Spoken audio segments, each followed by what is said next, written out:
नमस्कार दोस्तों, स्वागत है आपका स्लीपी क्लासेस में। मेंस डे में हम रोज़ एक मेंस का क्वेश्चन डिस्कस करते हैं और ये देखते हैं कि उसे आंसर करने के बेस्ट अप्रोचेस क्या हो सकते हैं।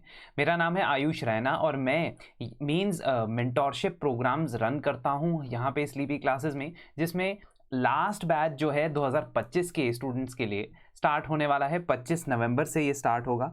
इस पर्टिकुलर प्रोग्राम के अंदर आपको जनरल स्टडीज़ की डेली आंसर राइटिंग के साथ साथ वीकली लाइव डिस्कशंस और one on one sessions provide किए जाएंगे। इसकी इवैल्यूएशन प्रोग्राम के अंदर मैं खुद करूंगा, तो आपकी जो इवैल्यूएटेड आंसर कॉपीज़ होंगी after a period of time, जब आपके बहुत सारे आंसर्स इवैल्यूएट हो जाएंगे या 5 या 6 आंसर भी इवैल्यूएट हो जाएंगे, तो आप मेरे साथ इस पर्टिकुलर प्रोग्राम के थ्रू एक one on one session conduct करवाते हैं और इसमें मैं आपके स्पेसिफिक एरियाज ऑफ कंसर्न को हाईलाइट करते हुए आपको स्ट्रैटेजीज बताता हूं। तो ज़रूर एनरोल कर सकते हैं, अभी अर्ली बर्ड डिस्काउंट चल रहा है, तो उसका फ़ायदा उठाएं। चलिए, तो आज का क्वेश्चन है यूनाइटेड नेशंस के बारे में। United nations was not created to take humanity to heaven but to save it from hell. ये जो स्टेटमेंट है ना, ये यूनाइटेड नेशंस के पहले सेक्रेटरी जनरल की है, ठीक है, डैग हैमरस्कॉड। तो डैग हैमरस्कॉड ने कहा था कि united nations was not created to take humanity to heaven but to save it from hell. ये स्टेटमेंट है discuss in the context of recent global scenarios and also suggest measures to augment the role of United Nations। अब एक तरीके से सवाल या निशान या सवाल यूनाइटेड नेशंस और उसकी रेलेवेंस पे हमेशा से ही बना हुआ है। जब वो शुरू ही हुआ था, उसके 3 साल के अंदर अंदर कोरियन पेनिनसुला वॉर जो है वो शुरू हो गया था, कोरियन वॉर शुरू हो गया था। लेकिन वहां पे उन्होंने एक अच्छा रोल प्ले किया, एक पीस मेकिंग रोल प्ले किया और एक तरीके से सेटलमेंट एग्रीमेंट करवाया। हालांकि उसके बाद बहुत सारे ऐसे युद्ध हुए, बहुत सारी ऐसी कॉन्फ्लिक्ट्स अराइज हुई, इवन जेनोसाइड हुए बहुत सारे पार्ट्स ऑफ द वर्ल्ड में, जिसको यूनाइटेड नेशंस सही समय पर रोक नहीं पाया। प्रेजेंट की बात करें तो प्रेजेंट में रशिया यूक्रेन वॉर हो या इजराइल पैलेस्तीन और अब लेबनान और ईरान की इन्वॉल्वमेंट के साथ वेस्ट एशिया का टर्मोइल हो, या इवन उससे कुछ साल पहले चले जाएं तो अफगानिस्तान, सीरिया, इन सब एरियाज के अंदर चल रहे युद्ध में यूनाइटेड नेशंस कोई एक्टिव रोल प्ले कर नहीं पाया है to actually stop the fighting. और इसी वजह से इसकी रेलेवेंस हमेशा क्वेश्चन में रहती है और इसके लिए यह सवाल बहुत इंपॉर्टेंट हो जाता है। सवाल को इंट्रोड्यूस करने के लिए हम ये बता सकते हैं कि यूनाइटेड नेशंस की स्थापना किन कॉन्टेक्स्ट में हुई थी। The context of formation of united nations will be there in your introduction, जहां पे आप ये बताओगे कि किस तरीके से वर्ल्ड वॉर 2 खत्म होने के साथ साथ जब न्यूक्लियर बॉम्ब्स का डिस्पोजल या न्यूक्लियर बॉम्ब्स को इस्तेमाल किया गया था हिरोशिमा और नागासाकी के बाद, और इसके बाद किसी भी तरीके से विश्व में इस प्रकार की डिस्ट्रक्शन ना आए। वर्ल्ड वॉर 2 में जो डिस्ट्रक्शन आई और न्यूक्लियर बॉम्ब्स के थ्रू जो डिस्ट्रक्शन आई, उसको ध्यान में रखते हुए 24 अक्टूबर 1945 को यूनाइटेड नेशंस का चार्टर साइन किया गया और उस कॉन्टेक्स्ट में it was suppose to be an upgrade from League of Nations. It was supposed to be an upgrade from League of Nations. ये आप इंट्रोड्यूस करते हुए बता देंगे, that is more than enough. Secondly, अब आप relevance of United Nations की बात करेंगे, क्योंकि हमारा जो स्टेटमेंट है वो क्या कहता है। देखो, स्टेटमेंट कहता है कि ह्यूमैनिटी को हेवन नहीं बल्कि हेल से बचाने के लिए यूनाइटेड नेशंस काम करता है। अब इसमें यूनाइटेड नेशंस की काफी सक्सेस भी है, जैसा मैंने आपको बताया कोरियन पेनिनसुला के अंदर या बॉस्निया के अंदर यूनाइटेड नेशंस ने सीजफायर करवाए हैं, तो हेल से बचाया है। लेकिन despite that fact you have so many counter arguments of so many aggressions and wars, जहां पे United Nations active role play नहीं कर पाए।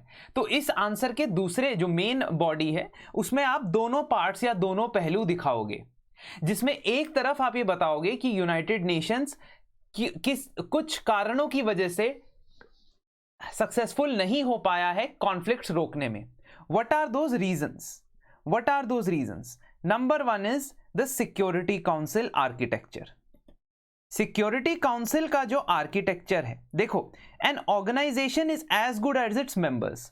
जैसे एक constitution is as good as the people implementing it, वैसे ही organization is as good as the members. अगर मेंबर्स एग्रीमेंट में नहीं है, मेंबर्स आपस में कंफ्लिक्ट को रोकने के इंटेंशन से काम नहीं कर रहे हैं, तो आपको डेफिनेटली उस ऑर्गेनाइजेशन के फेलियर नजर आएंगे।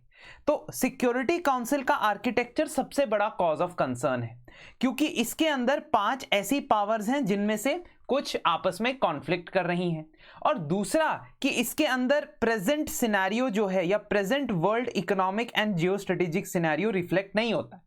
कुछ ऐसे मेंबर है जैसे यूके या फ्रांस जो शायद आज के समय में इकोनॉमिकली इतने सशक्त नहीं है जितना वो जब यूनाइटेड नेशंस बना था उस वक्त थे। अकॉर्डिंगली इनके पास आपने वीटो पावर्स रखी हुई हैं, जिनमें से कोई भी यूनाइटेड नेशन सिक्योरिटी काउंसिल का मेंबर किसी भी रेजोल्यूशन, किसी भी डिसीजन पे वीटो कर सकता है, जिसकी वजह से indecisions, undecisiveness, delayed response, lack of consensus ये यूनाइटेड नेशंस की एक कहानी सी बन गया है।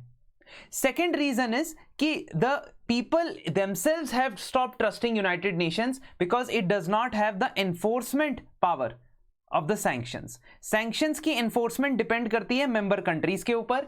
अगर member countries sanctions enforce नहीं करती है तो उनके ऊपर कोई legal obligation भी नहीं। तीसरा प्रॉब्लम है the rise of alternatives, और some people are calling them pop-up institutions और pop-up पार्टनरशिप्स, जैसे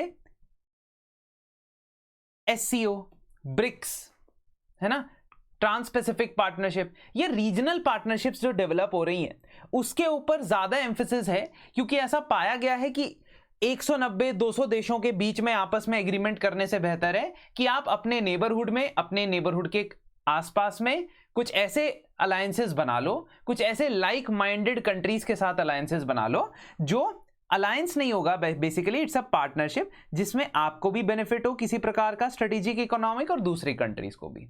तो ये कुछ रीजन है जिसकी वजह से यूनाइटेड नेशंस जो है अपने रोल में सशक्त तरीके से परफॉर्म नहीं कर पाया है, चाहे वो सीरिया हो, यमन हो, यूक्रेन हो, गाजा हो।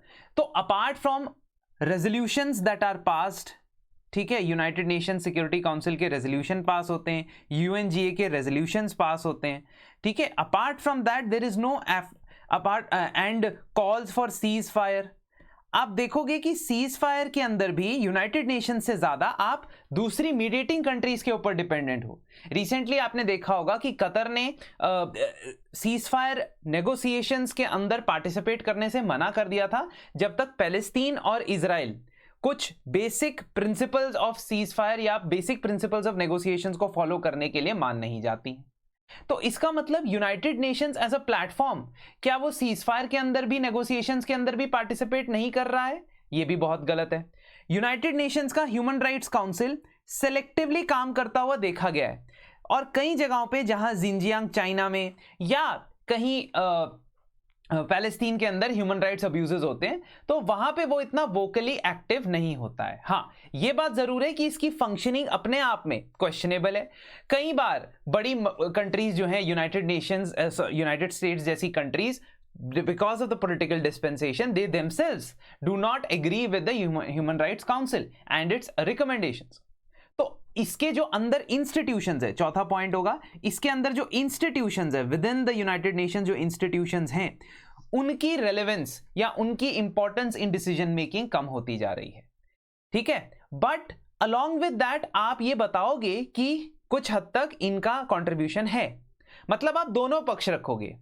वैसे ही जैसे क्लाइमेट चेंज की अगर मैं बात करूं तो क्लाइमेट चेंज में यूनाइटेड नेशंस बहुत एफर्ट्स कर रहा है कि एक पेज पे लोग आ सके, लोग जो है क्लाइमेट चेंज कैटास्ट्रोफी को एड्रेस कर सके। प्लीज अंडरस्टैंड कि कई बार आप इस क्वेश्चन में यूनिडायमेंशनल होने के रिस्क रन करते हो, यानी कि आप क्लाइमेट चेंज को एक कैटास्ट्रोफी नहीं मानोगे, आप सिर्फ वॉर्स और कॉन्फ्लिक्ट्स की बात करते जाओगे। बट चाहे वो हेल्थ इमरजेंसीज हो, चाहे वो क्लाइमेट चेंज हो, this united nations becomes very important there also. तो जब आप ड्रॉबैक्स बताते हो तब आप WHO के ड्रॉबैक भी बताओगे, क्योंकि WHO एक स्पेशलाइज्ड एजेंसी की तरह काम करता है, यूनाइटेड नेशंस के साथ पार्टनरशिप में काम करता है। सिमिलरली क्लाइमेट चेंज में आप UNFCCC के बारे में बात करोगे, जहां पे कुछ सक्सेस और कुछ फेलियर पाए गए। तो इस क्वेश्चन का सबसे बड़ा रिस्क ये है कि आप यूनाइटेड नेशंस को सिर्फ और सिर्फ एक डिफेंस और कलेक्टिव सिक्योरिटी मैकेनिज्म के तौर पे देखोगे, जबकि यूनाइटेड नेशंस उससे कई ज्यादा ब्रॉड चीजों पे काम करता है। और इसीलिए जो body of the answer should also include कि क्लाइमेट चेंज नेगोशिएशंस में और UNFCCC में यूनाइटेड नेशंस का क्या रोल रहा है, कहां तक वो सक्सेसफुल रहा है, कहां वो फेल रहा है। After talking all about this, आप रिफॉर्म्स की बात करोगे, which is the second part of the answer. Also suggest measures to augment the role of UN. Here, there is no need of explaining or giving explanations for your suggestions. आप एक list of suggestions बना सकते हो, चाहे वो flow chart की form में हो, चाहे वो पॉइंट वाइज बुलेट पॉइंट्स की फॉर्म में हो। जस्ट गिव 5 to 6 सजेशंस जिसके बेसिस पे आप चाहते हैं यूनाइटेड नेशंस में रिफॉर्म आए। फर्स्ट इंपॉर्टेंट रिफॉर्म जो हम जैसे भारत जैसे देश कब से कह रहे हैं, वो है UNSC की मेंबरशिप। UNSC की मेंबरशिप को एक्सपैंड करना और वीटो पावर्स को रीलुक करना, ये बहुत इंपॉर्टेंट हो जाता है, जरूरी हो जाता है। इसके अलावा यूनाइटेड नेशंस जनरल असेंबली के अंदर जिस प्रकार से रेजोल्यूशंस पास होते हैं और उन रेजोल्यूशंस की एनफोर्सेबिलिटी जिस प्रकार से इंश्योर की जाती है, उसमें भी बदलाव लाने की कोशिश है। तो UNSC की बात करें तो मेंबरशिप एक्सपैंड करी जाए और वीटो पावर सिर्फ और सिर्फ कुछ स्पेसिफिक केसेस के लिए रिस्ट्रिक्ट की जाए। मास एट्रोसिटीज और ह्यूमैनिटेरियन क्राइसिस के तौर पे वीटो पावर की वजह से रेजोल्यूशंस को फेल ना किया जाए। इसके अलावा ग्लोबल हेल्थ गवर्नेंस के ऊपर ज्यादा काम किया जाए, जिसमें WHO की फंडिंग और एक ग्लोबल हेल्थ सिक्योरिटी की स्पेशलाइज्ड बॉडी बनाई जाए। पीस कीपिंग और कॉन्फ्लिक्ट रेजोल्यूशन के अंदर जो UN पीस कीपिंग फोर्सेस हैं उनकी स्ट्रेंथ बढ़ाई जाए और उनकी जो ट्रेनिंग है, कैपेसिटी बिल्डिंग है, वो और इंक्लूसिव तरीके से हो सके। कई बार ऐसा होता है कि यूनाइटेड नेशंस की peace keeping staff, peace keeping mission किसी पर्टिकुलर कॉन्फ्लिक्ट जोन में रहता है, लेकिन पीस कीपिंग से ज्यादा वो कई बार खुद कॉन्फ्लिक्ट में इन्वॉल्व हो जाता है, जो कि बिल्कुल गलत है। मीडिएशन एंड प्रिवेंटिव डिप्लोमेसी, ये इसके फोरम जो है यूनाइटेड नेशंस के अंदर और सशक्त होने चाहिए और बेहतर पार्टनरशिप होनी चाहिए। यूनाइटेड नेशंस के अंदर डिसआर्मामेंट के ऊपर बात नहीं होती है, क्योंकि बहुत सारी कंट्रीज कहती हैं कि ये डिसआर्मामेंट का फोरम नहीं है। तो इसका मतलब है या तो यूनाइटेड नेशंस को डिसआर्मामेंट के फोरम के तौर पे दिखना होगा, या जो अल्टरनेटिव फोरम्स होंगे वहां पे उनको अपनी आवाज उठानी होगी। ह्यूमन राइट्स अनइक्विवोकली हर जगह पे जहां पे भी वायलेट हो रहे हैं वहां पे उन्हें शोकेस करने चाहिए। And most importantly civil society organisations को ज्यादा इंपॉर्टेंस देने के साथ साथ कुछ टेररिज्म जैसी वर्ल्ड प्रॉब्लम्स, ग्लोबल प्रॉब्लम्स को आइडेंटिफाई करना और उन्हें डिफाइन करना बहुत जरूरी है। रिसेंटली आपने देखा होगा क्वेश्चन भी आया था UN काउंटर टेररिज्म, है ना, काउंसिल के ऊपर। तो वहां से उनका जो फंक्शनिंग है कि टेररिज्म को अनइक्विवोकल डेफिनेशन देना और किसी भी प्रकार के टेररिज्म के साथ सिंपैथाइज ना करना, ये बहुत ज्यादा जरूरी हो जाता है, इंपॉर्टेंट हो जाता है। अब आप मुझे बताइए इस आंसर को आप कंक्लूड किस प्रकार से कर सकते हैं, जरूर मुझे कमेंट सेक्शन में बताएं, और जिसका कमेंट या जिसका कंक्लूजन मुझे बेहतर लगेगा उसके बारे में मैं नेक्स्ट वीडियो में जरूर डिस्कस करूंगा। इस प्रकार से आप इस क्वेश्चन को अप्रोच करें और there is nothing else that you need to add over here. बस इतना ही आप बताओगे, scope, what is the reform, what are the failures, what are the suggestions. ठीक है, सिंपल 3 पॉइंट में आप इसको डील करोगे। तो चलिए मिलते हैं आपसे जल्द, और यदि आप मेंस मेंटोरशिप 1-on-1 में इंटरेस्टेड हैं तो जरूर एनरोल करने के लिए आ सकते हैं। ये हमारा आखिरी बैच है जो जनवरी तक आपकी आंसर राइटिंग को सशक्त बनाने में आपकी मदद करेगा। धन्यवाद और मिलते हैं आपसे जल्द।